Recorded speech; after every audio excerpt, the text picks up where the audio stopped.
Midi 14h, Sud Radio, la France dans tous ses états, le face-à-face.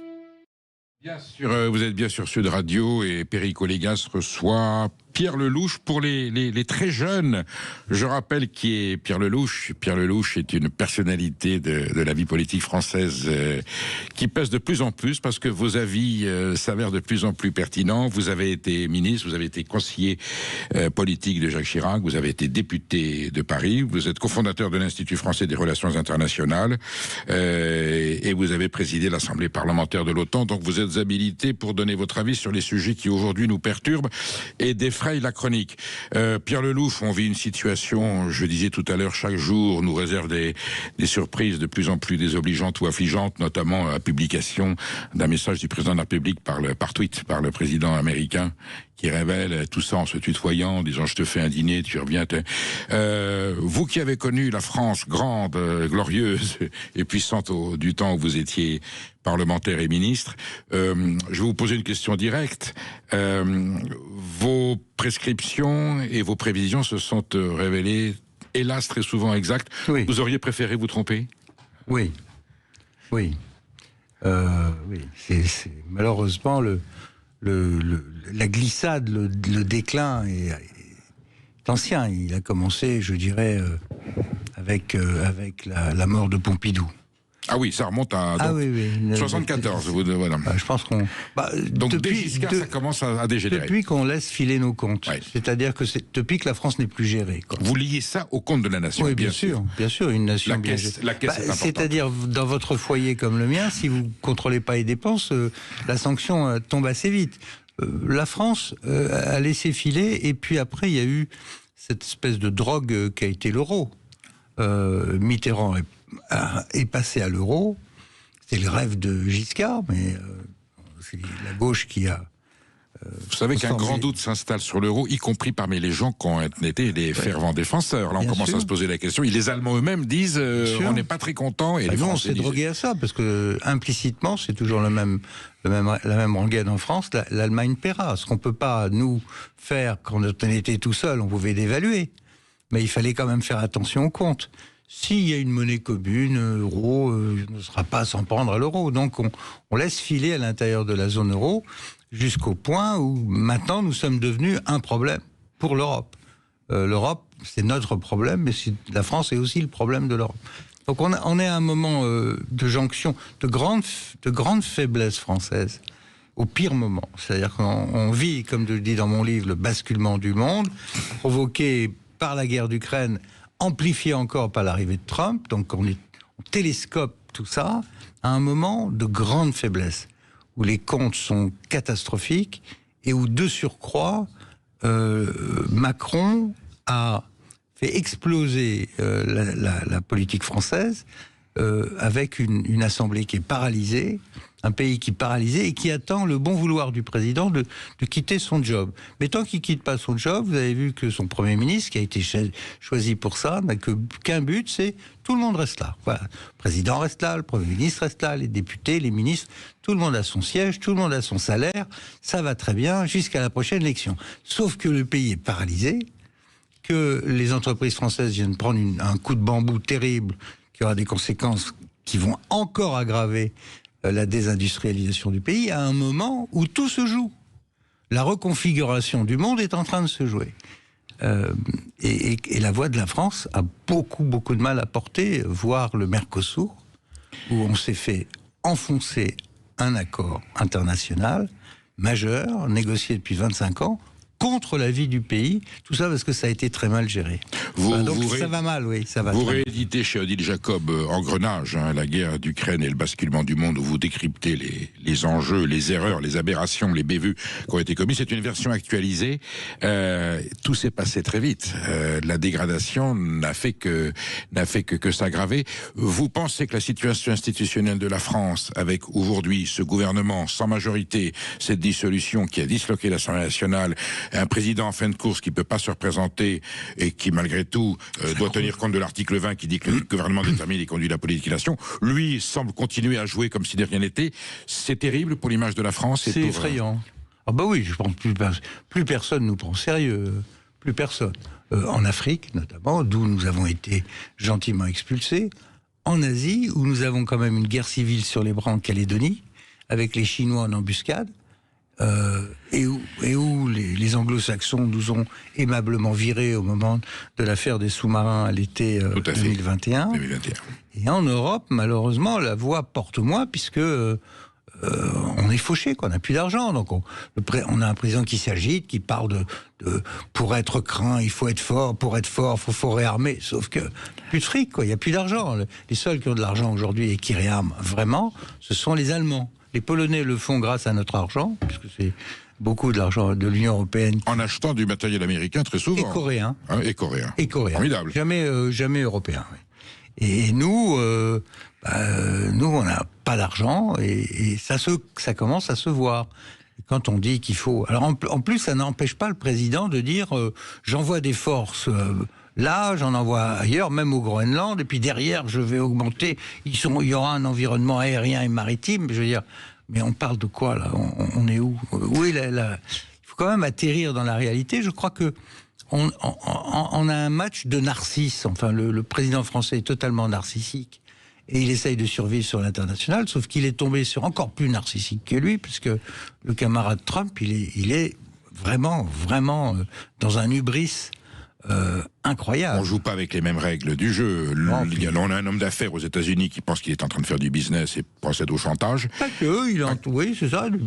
Il a une vision business. Enfin, il est pas bête non plus. Hein. Il est arrivé en étant extrêmement prêt là pour ce deuxième mandat, avec une équipe de gens absolument fidèles. Et puis, il taille la route. Il est en train de créer une vraie révolution à l'intérieur des États-Unis qu'on mesure pas ici, mais on voit des choses incroyables. Il a tapé sur les universités, il a tapé sur les ministères, il est en train d'engager l'armée dans des États, il utilise toutes sortes de mécanismes juridiques. Il avait préparé son coup en prenant le contrôle de la Cour suprême lors du premier mandat, oui. Ce qui fait que toutes les poursuites engagées, pour l'instant, sont bloquées. Il y a un moment très important qui se tiendra au mois de juin, où la Cour suprême va se prononcer sur ses droits de douane.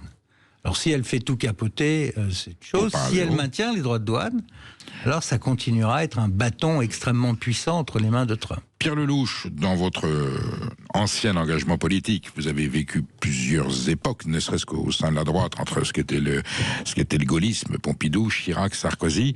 Vous avez cru, et il faut toujours y croire, le peuple américain, l'Amérique est l'ami de la France. Vous avez été ce qu'on appelait atlantiste de bonne foi. J'étais atlantiste. Ceux qui m'appelaient atlantiste, c'est parce que j'ai fait mes études à Harvard, plutôt que d'être passé par l'ENA, mais... Moi, j'ai toujours été gaulliste, c'est-à-dire mon problème, c'est l'intérêt national. Le général de Gaulle se méfiait des États-Unis, il fait sortir du commandement de temps en 66, mais il est solidaire. Au moment des fusées de Cuba, sans jamais quitter l'alliance, en disant la France est là, on est à votre côté. Pour autant, qu'est-ce qui s'est passé pour qu'il y ait ce désamour, cette désillusion ? Ce sont les institutions américaines qui ont changé, c'est l'état d'esprit des gouvernants américains, où il y a une vraie disparité entre les intérêts franco-européens et les intérêts américains. Je ne pense pas qu'il y ait une rupture avec les États-Unis, l'Amérique profonde des Américains. Les Américains aiment bien la France et les Français sont fascinés. Je pense qu'il serait pas mal de temps en temps de rappeler à Trump que Lafayette est devenu citoyen américain par la grâce de Washington après ce qu'il a fait pour les États-Unis. Alors, c'est Georges Clooney, mais c'est sur une échelle tout à fait différente. Oui, mais c'est un symbole quand même. On s'est tapé une révolution quand même et on a vu un roi décapité parce que tout l'argent avait été dans la guerre américaine. Oui. C'est quand même ça l'histoire. Versailles et la guerre américaine, on va dire les deux. Alors, oui, c'était la guerre en fait contre les Anglais via les Américains. Oui. C'est une bonne cause d'avoir permis la création des États-Unis d'Amérique en 1776. Alors, pour répondre à votre question, pourquoi je reviens à ça ? Parce qu'à l'époque, l'Amérique, elle était européenne. Oui. C'était quand même des Européens qui étaient en train de prendre leur indépendance par rapport à l'Angleterre. C'était une succursale, c'était là. Sauf qu'aujourd'hui, démographiquement, c'est plus ça l'Amérique. L'Amérique, c'est 25% de Noirs, anciennement des esclaves, amenés par des Européens. Ensuite, vous avez un bon tiers de Latinos, beaucoup du Mexique, territoire qui a été littéralement piqué par les Américains. Ils ont pris le tiers du Mexique. Donc il y a beaucoup de Mexicains.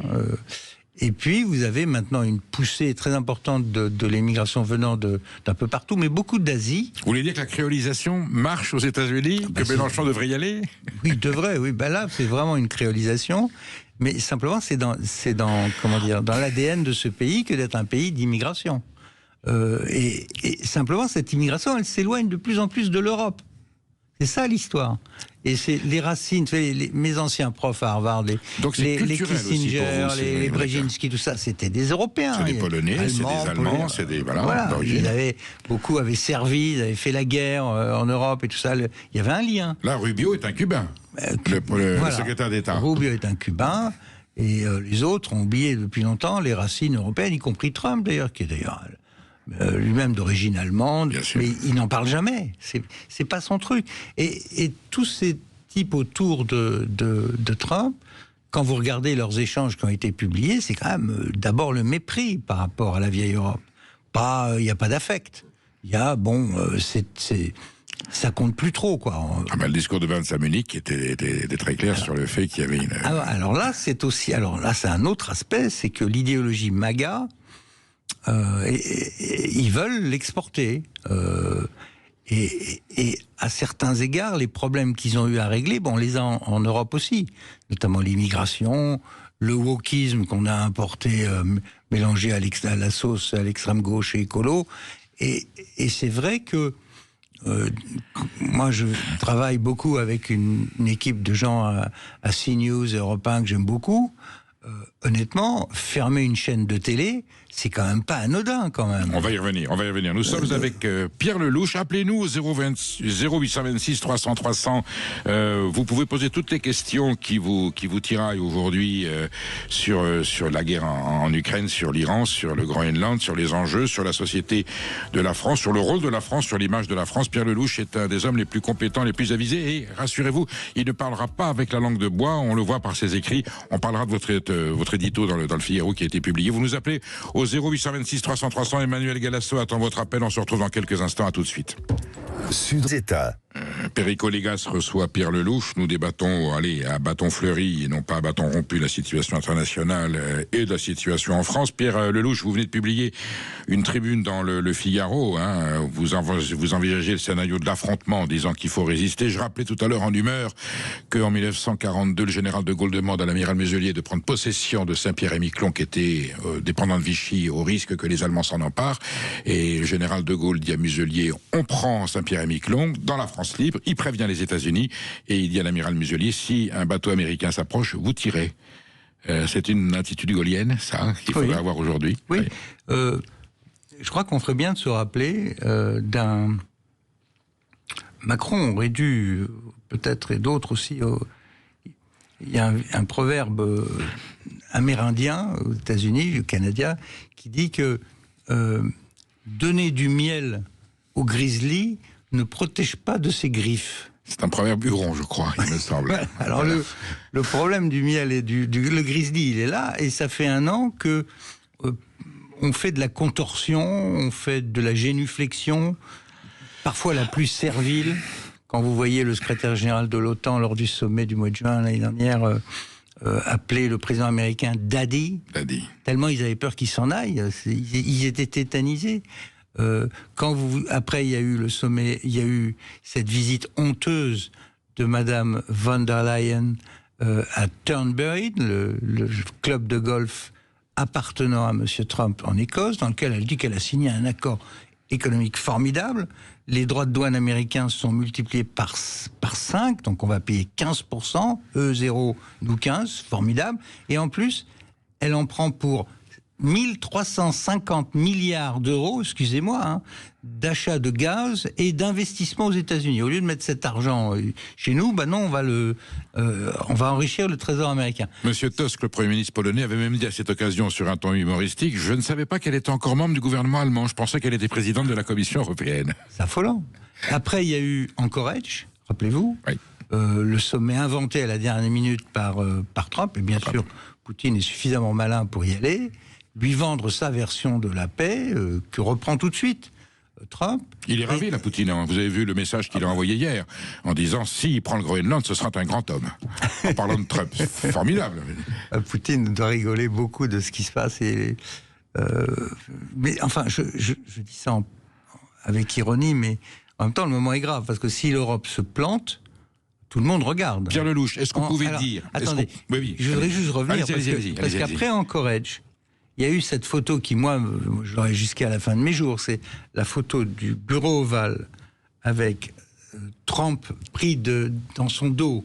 Et devant, il y a les bourgeois de Calais. Les Européens, quasiment la corde au cou. La corde au cou, serrés les uns contre les autres, Macron compris. Les petits Européens. Et on se dit, Général de Gaulle aurait accepté ça. Même Mitterrand, il aurait accepté ce... J'ai eu la même idée que vous. C'est terrible. Bon, après, continuons les contorsions, ça donne après le Groenland, qui est c'est une histoire tout à fait intéressante et importante, mais c'est un moment, c'est un moment de pivot. Si jamais on se plante dans cette affaire, et qu'on se couche, ce qui à mon avis va se passer, le reste du monde va regarder. Je peux vous dire que le Chinois il regarde, le Russe il regarde, à Téhéran et chez les gens de Daesh et autres, si l'Europe est incapable de se défendre, le message va être vite passé. C'est quelques arpents de neige, comme aurait dit Voltaire en parlant du Québec. Pierre Lelouch, est-ce qu'il aurait été possible, je vais vous faire un peu de politique fiction, de dire aux États-Unis, c'est un problème de l'OTAN, vous avez besoin, j'allais dire, de récupérer le Groenland pour des raisons stratégiques, la fonte des glaces fait que ça va ils l'ont déjà.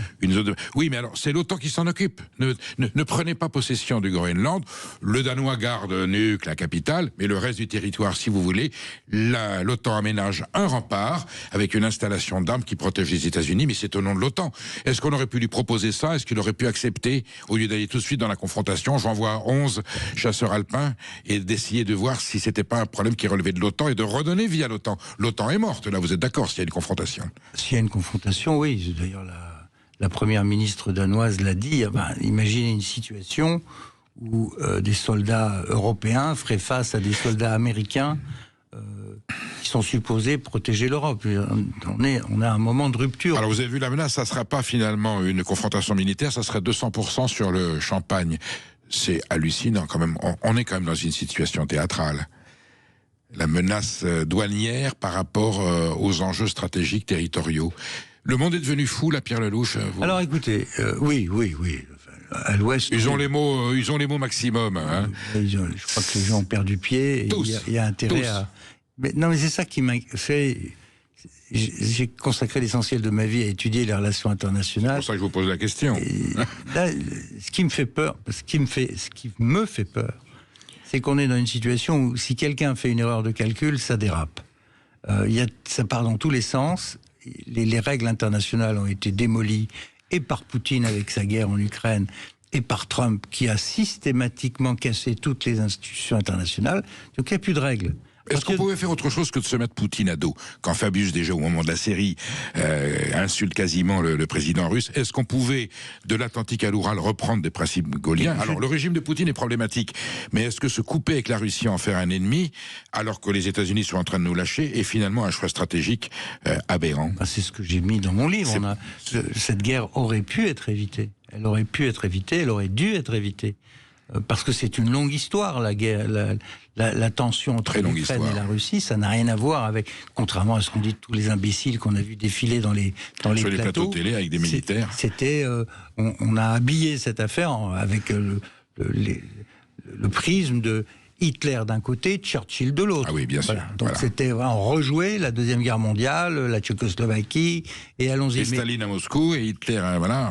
Donc cette lecture-là s'est imposée pour justifier qu'on s'embarque sans réfléchir derrière Biden dans une guerre non déclarée.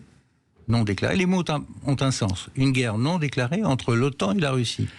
Et qu'est-ce qu'on a fabriqué? On a fabriqué au passage une alliance entre la Russie et la Chine. Le cauchemar absolu de Kissinger, c'est de réunir la Chine et la Russie. On a poussé Poutine dans les bras de Xi Jinping. Et qu'est-ce qu'ils font les Chinois? Ils en profitent pour chercher la majorité mondiale, donc à travers les BRICS, à travers l'OCS, est en train de constituer un bloc post-occidental, un monde non occidental, qui va éviter le dollar, qui va éviter nos leçons de morale, qui n'a que faire des droits de l'homme. Alors il y a qui dans ces gens-là ? Vous avez des Coréens du Nord, vous avez des Iraniens. Vous savez qu'en plein de massacres à Téhéran la semaine dernière, il y avait des manœuvres navales, tenez-vous bien, entre les Iraniens, les Russes, les Chinois, en Afrique du Sud. C'est tout ce qu'on craignait. Est-ce que vous pensez que Trump a essayé de limiter ce gâchis ? On te dit, mais c'est pas possible, c'est un agent russe, il est complètement soumis à Vladimir Poutine. Est-ce que la préoccupation de Donald Trump, quelque part, il aurait, sur ce point-là, raison de limiter les dégâts et d'empêcher le mariage sino-russe ? Lui, il a compris ça, je pense, et il a toujours dit, si j'avais été là, il n'y aurait pas eu de guerre. Et pourquoi il n'y aurait pas eu de guerre ? C'est qu'il aurait dealé, au lieu de dire, alors qu'est-ce qu'on a fait ? C'est une longue histoire, ça remonte à 2003 avec l'élection de Yushchenko, puis le deuxième Maïdan 10 ans plus tard. À l'intérieur de l'Ukraine, voilà. Et le renversement de Yanukovych, le début du processus de Minsk, confié à la France et à l'Allemagne, on s'en est pas occupé. Mais la question, c'était quoi ? Où la France et l'Allemagne disent bien qu'elles ne veulent pas que l'Ukraine rentre dans l'OTAN. Et malgré tout, dans la nuit, on rectifie le texte. Vous vous souvenez, les Américains rectifient le texte à l'insu de Mme Merkel et de M. Macron. La question de fond, non, c'était Sarkozy à l'époque. Sarkozy à l'époque. Oui, Sarkozy et Merkel. Non, le fond du sujet, depuis le début, c'est fallait-il ou pas élargir l'OTAN jusqu'à l'Ukraine ? Voilà. Et c'est Clinton. C'est toujours le sujet. C'est Clinton qui fait l'élargissement contre l'avis de tous ses conseillers. Et à l'Ukraine, tout le monde lui dit, y compris l'ambassadeur américain, qui deviendra ensuite Burns, qui deviendra ensuite le patron de la CIA, lui dit, ne faites pas ça. Les Russes sont archi contre, il y aura une guerre. Sarkozy dit la même chose à Bush. Et il devait arriver ce qui est arrivé. Et voilà, bon, il y a un moment où il faut comprendre que les intérêts nationaux d'un pays sont à respecter. C'est ennuyeux d'être le voisin de la Russie, mais regardez les voisins des États-Unis aujourd'hui, c'est pas tellement plus glorieux. Ils ont les mêmes problèmes. Nous sommes avec Pierre Lelouch sur Sud Radio, nous débattons et Pierre Lelouch décrypte avec pertinence et courage parce qu'il dit les mots qu'il faut utiliser dans ce cas où la France en est dans la situation internationale et à quoi on doit s'attendre entre les conflits entre les grandes puissances. Vous nous appelez, je suis persuadé que vous avez envie de savoir ce qui se passe avec la Russie. Est-ce que la Russie veut vraiment la guerre ? Est-ce que la France, est-ce que l'Europe, est-ce qu'on peut défendre ? Est-ce qu'il faut se soumettre aux États-Unis ? Est-ce qu'il faut résister ? Donnez-nous votre avis, appelez-nous au 0826 300 300. Emmanuel Galasso attend votre appel et Pierre Lelouch y répondra avec lucidité et pertinence. À tout de suite. Midi 14h, Sud Radio, la France dans tous ses états. La France dans tous ses états reçoit Pierre Lelouch avec lequel nous essayons de comprendre ce qui nous arrive, nous pauvres France, avec nos élus et puis que se passe-t-il au niveau international entre la Chine, les États-Unis et la Russie ? On a l'air bien dépossédé de nos moyens que nous avons connus. Pierre Lelouch n'est pas rassurant. Pour longtemps, il faut avoir de l'espoir. Première chose, Pierre Lelouch, posons les problèmes tels qu'elles sont. Ici, on est sur le Parlons Vrai à Sud Radio. Est-ce qu'il y a un risque de guerre avec la Russie ? Est-ce que M. Poutine envisage à un moment donné d'attaquer l'Europe, voire la France ? Est-ce qu'on risque d'avoir des je ne sais plus quel est, c'est le T-82 ou T-90 sur les Champs-Élysées, les chars russes ? Non, je ne crois absolument pas à ça. D'abord, on a les moyens de dissuader, nous, en France, avec des armes nucléaires, si jamais ils s'approchent de notre sanctuaire national.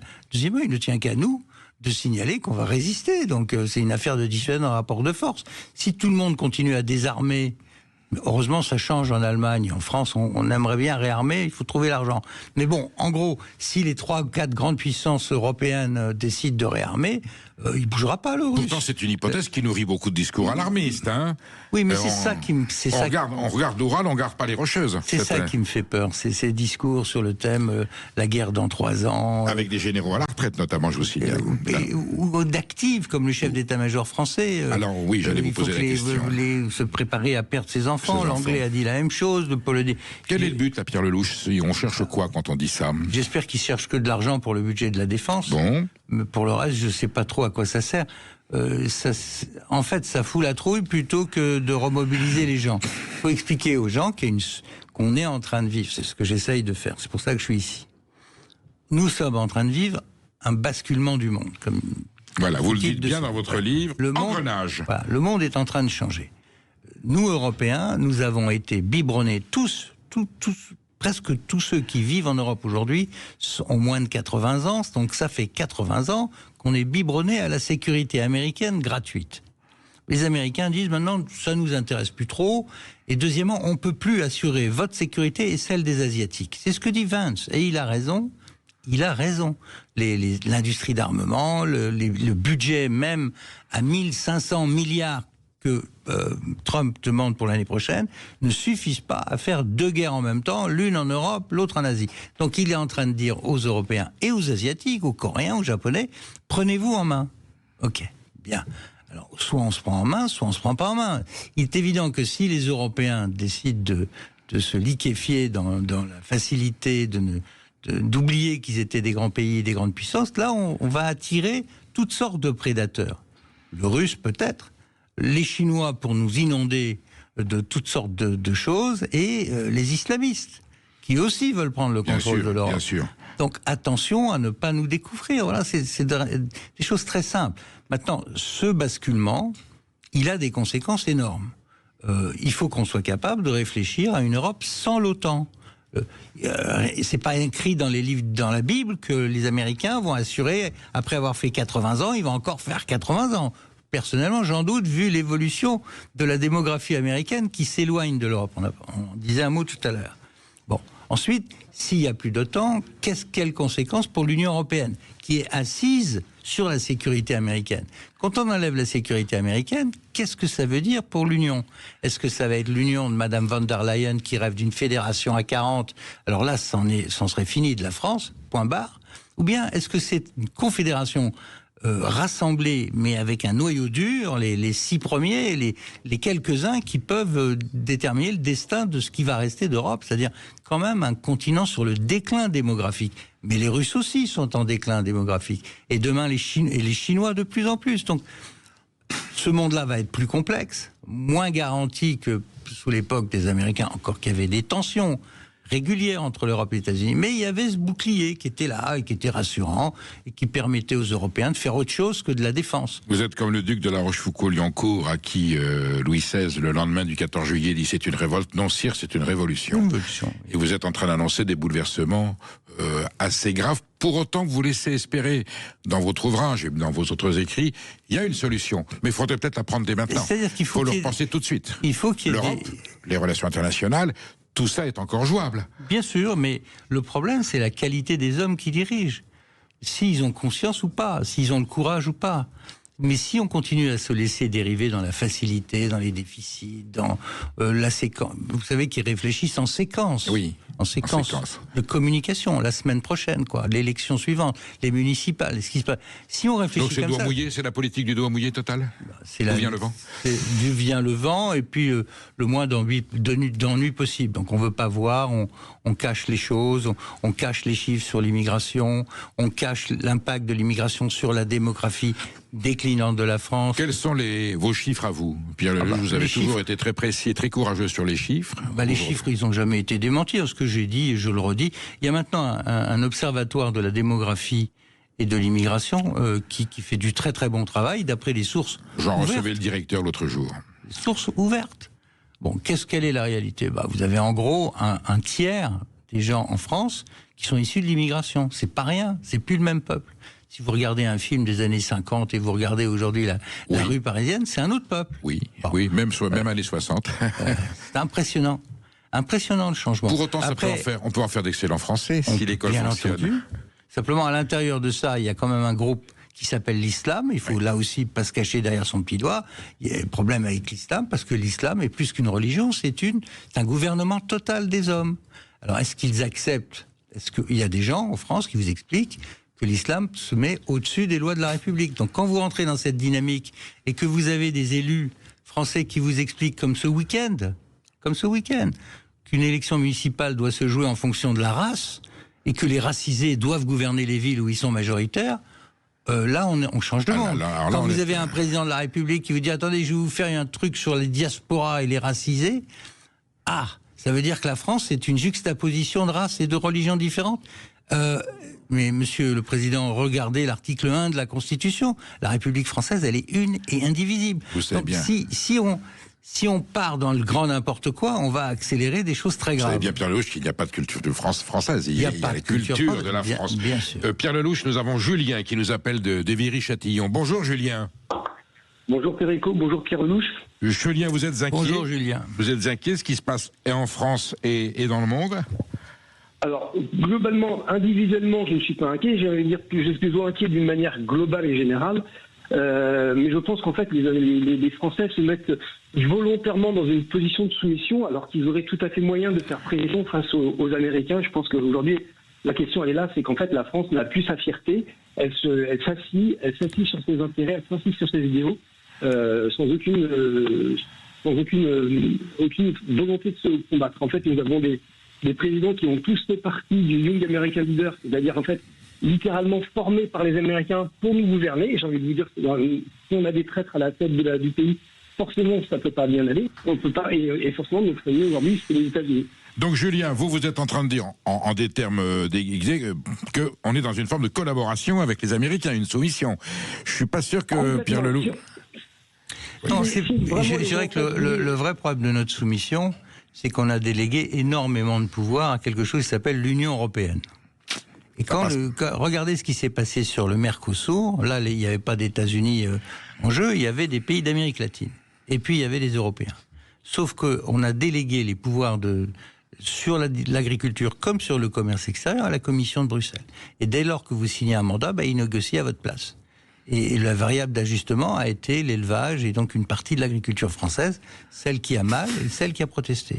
Et quand on a voulu très tardivement essayer de trouver les rustines pour ce que mangent les animaux, les médicaments et tout le reste pour éviter d'importer des choses pas convenables, oui. C'était trop tard. Et on nous a expliqué à Bruxelles que c'était signé. Madame von der Leyen, elle a été signée malgré l'avis négatif de la France, qui n'est pas n'importe qui, un pays fondateur de l'Union. C'est là qu'on a renoncé à notre souveraineté. Ensuite, s'agissant des États-Unis, vous parlez à quelqu'un qui a ouvert le débat en France sur l'extraterritorialité des lois américaines. Oui. À l'époque, personne ne savait ce que c'était. Ben si, c'est l'utilisation du dollar pour appliquer la loi américaine où que ce soit dans le monde. C'est-à-dire, dès que c'est payé en dollars, une juridiction américaine peut s'immiscer dans la négociation. En dollars ou même en utilisant un moyen de communication américain. Un téléphone, un mail. Dès lors que vous utilisez quelque chose qui transite par le territoire américain... un tribunal américain peut décider de s'immiscer dans la négociation. L'exécutif américain, nourri par les 13 agences de renseignement américains, va prendre une cible et ensuite on déclenche l'arme atomique, c'est-à-dire un truc qui s'appelle l'OFAC, l'Office of Foreign Asset Control à New York. Qui est une arme de guerre. Qui est une arme de guerre qui va déclencher ensuite une poursuite. Un jour, Alstom, le président d'Alstom, reçoit une lettre en disant « Attendez, nous avons des documents qui montrent que votre société a payé des pots de vin au Brésil et puis peut-être aussi en Indonésie. » Réaction du président d'Alstom, c'est occupé de vos oignons, c'est mon problème. Et deuxièmement, c'est même pas mon problème, ce sont des filiales, c'est pas chez moi, c'est pas chez vous, de quoi me parlez-vous? Même chose pour la BNP, vous vous souvenez? Même chose pour la BNP. Le résultat, la BNP a payé 9 milliards au Trésor américain. D'amende. Quant à Alstom, elle a été découpée en rondelles et vendue à General Electric. Ils ont bien voulu nous laisser les trains, et il a fallu acheter au prix fort les turbines qui alimentent nos sous-marins nucléaires. Tout ça parce que le secrétaire général de l'époque à l'Élysée s'appelait Monsieur Macron et qu'il a laissé faire. Voilà, c'est quand même ça. Donc, l'impérium américain, il se combat si on a envie de le combattre. Qui autorise Uber à travailler en France sans payer d'impôts, si ce n'est l'État français? Bien sûr, bien sûr. On est complices. Et qui utilise Airbnb? Ce sont les Français. Et qui les laisse utiliser nos paysages, nos plus beaux immeubles, sans payer l'impôt? À vous entendre, Big Brother est un stagiaire. On a Jean-Michel en ligne. Alors, Jean-Michel, on vous prend, on marque juste quelques instants et on vous prend tout de suite après pour que vous posiez votre question à Pierre Lelouch. À tout de suite. Sud Radio, la France dans tous ses états. Perico Légas reçoit Pierre Lelouch. Nous avons un échange à la fois passionnant, inquiétant, mais en même temps plein d'espoir parce que nous sommes des patriotes et des républicains. Absolument. Et Pierre Lelouch est aujourd'hui incarne cette figure gaulienne, cette façon de voir la France et son avenir. Et nous sommes en ligne avec Jean-Michel qui nous appelle de Carcassonne. Bonjour Jean-Michel. Oui, bonjour Perico, bonjour Monsieur Lelouch. Est-ce que vous me recevez bien? On vous entend très bien, Jean-Michel. Qu'est-ce que vous avez envie de demander à Pierre Lelouch? Sur la Russie, je suis tout à fait d'accord avec Monsieur Lelouch. Il faudrait arrêter cette politique de la peur. Alors on entend toujours des avis négatifs sur Poutine, parce que dans cette affaire, on n'a pas donné la parole aux Français. Alors moi, je donne un avis positif sur Poutine, parce que premièrement, on n'avait rien à faire en Ukraine. C'est une guerre civile. Et on ne parle jamais des raisons qui ont motivé l'intervention de la Russie en Ukraine. Pourquoi la Russie est intervenue? Tout simplement parce qu'elle a répondu à l'appel à l'aide, en quelque sorte, des sécessionnistes, des Russes qui sont majoritaires dans le Donbass et qui veulent être russes. On a parlé des crimes de guerre de la Russie. Est-ce que nous avons parlé des crimes de guerre de l'Ukraine? Ils ont bombardé pendant 8 ans le Donbass. Ils ont écrasé des hôpitaux. Ils ont bombardé des écoles. Est-ce qu'on en a parlé? Alors il faudrait quand même raison garder, regarder la situation et regarder. Nous avions le gaz pour rien avec l'Europe. Il fallait parler avec Poutine. On avait le gaz pour rien, les matières premières pour rien, les engrais. Poutine n'a fait que défendre son espace vital. Alors moi je voudrais l'avis de Monsieur Lelouch, qui est quand même une sommité, quelqu'un que je respecte énormément. Jean-Michel, on vous écoute et Jean-Michel, vous n'êtes pas le seul à penser ça, mais à un moment donné, vous voyez, il y a des gens qui n'osaient pas le dire. Vous avez le courage d'appeler pour poser. Bon, vous êtes sur Sud Radio, on le parle en vrai, on écoute tout le monde. Pierre Lelouch, est-ce qu'il faut reposer calmement les enjeux entre la situation la Russie et l'Ukraine, la Russie et l'Europe? Est-ce qu'on peut revisiter un petit peu tout ça et sortir de la doxa officielle qu'on entend? Je vous demande simplement de regarder mon bouquin, parce que je raconte tout ça. Tout y est, engrenage chez ce livre a été Jacob. Écrit en 23-24.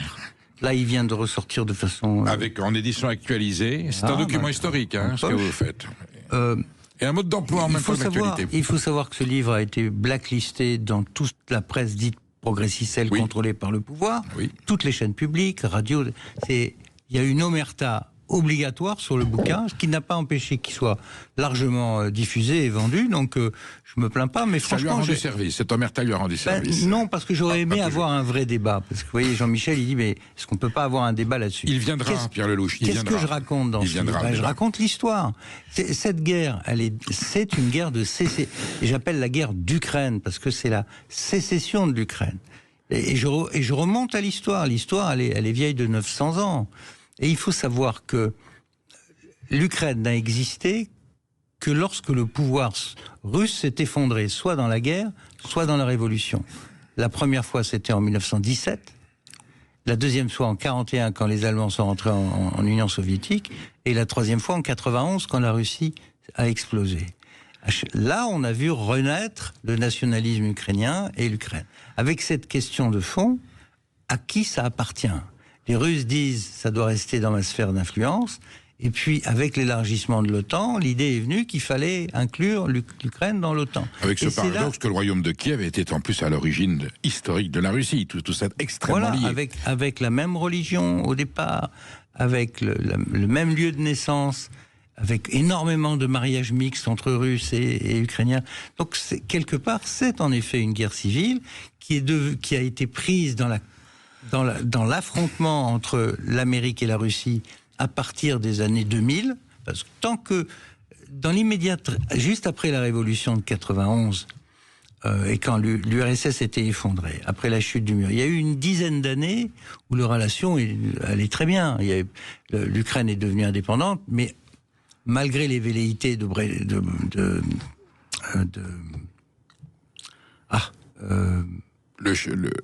j'ai un trou avant... Yanukovych? Non. Après... Eltsine. Voilà. Boris Eltsine, président de la Russie, qui a installé Vladimir Poutine. J'ai eu un trou de mémoire. Non, il n'y a pas de ça. Yeltsin, dès le début, voulait conserver l'Ukraine. Et il voulait créer la communauté des États indépendants. Les Ukrainiens ne voulaient pas. Mais rappelez-vous, il y avait quand même des sujets extrêmement sensibles à l'époque. 5000 armes nucléaires soviétiques encore sur le sol de l'Ukraine. Dont les Ukrainiens ont dû se défaire. Voilà, les États-Unis ont poussé quand même à la sécession de l'Ukraine. Énormément. Tout le monde a poussé pour que la dénucléarisation de l'Ukraine. Et les Ukrainiens voulaient les conserver pour se protéger éventuellement contre... À Maïdan, les Américains ont joué un rôle assez... Il y avait des représentants. Il y avait un autre problème, c'était la base de Sébastopol, où moi j'ai vu des bateaux russes et ukrainiens côte à côte pendant cette période. Bien sûr. Et puis ensuite, il y a eu une inflammation progressive de relations entre l'Amérique et la Russie, et cette affaire ukrainienne s'est trouvée prise à l'intérieur de cet affrontement, et c'est ça qui a mené ensuite au Maïdan, puis au renversement de Yanukovych, puis au processus de Minsk, avec toujours cette question fondamentale: quel est le statut de l'Ukraine? Neutre ou bien membre de l'Alliance Atlantique, ou bien dans le camp russe? Cette question, à ce jour, n'est toujours pas traitée. Il y avait même des politiciens et des intellectuels français à Maïdan. Certains d'entre nous se sont mêlés aussi de cette sécession. Oui, très peu. Très peu, mais enfin ils étaient là. Très peu. Moi j'y suis allé, j'ai pas vu beaucoup de Français, et en 2003 et en 2014. Tous ceux qui sont venus à parler de l'Ukraine après ne connaissaient pas l'histoire de l'Ukraine. En fait, l'Ukraine, c'est un pays très très complexe, dont les frontières, il faut quand même le savoir, les frontières actuelles de l'Ukraine ont été tracées par Staline après la guerre. Après la guerre. Bon. Une partie de la Pologne est en Ukraine aujourd'hui. Voilà. Et la Pologne a été pendant 600 ans le colonisateur de l'Ukraine. Il faut rappeler tout ça. 600 ans de colonisation polonaise, 300 ans de colonisation russe. C'est ça l'histoire de l'Ukraine. Pierre Lelouch, est-ce que vous pensez qu'on peut posément reposer cette donne dans les relations européennes? Est-ce qu'un jour, on pourra se réconcilier quand le temps des folies sera passé entre Moscou et Bruxelles, Moscou et Paris? Il faut absolument, parce que, si vous voulez, la guerre d'Ukraine, elle est centrale parce qu'elle pose la question géopolitique de l'espace compris entre l'Allemagne et la Russie. À qui ça appartient? Qui contrôle cette zone qui a toujours été une zone de sang et de mort? Donc, pendant la guerre froide, les Russes avaient le contrôle. Après la guerre froide, alors que le pacte de Varsovie a disparu, nous, on a poussé l'OTAN. Et il y a eu la fracture au moment d'arriver sur l'Ukraine. Et le fils Bush a voulu pousser l'avantage un cran trop loin, George Bush Jr., oui, en disant « je vais jusqu'à la frontière russe ». Bon, imaginez 2 secondes le contraire. C'est-à-dire que les Russes passe une alliance avec le Mexique et commence à mettre des hommes et des missiles. Ça a été envisagé. On a un exemple en 61 avec Cuba, ça a été réglé par Kennedy en 10 minutes. Voilà.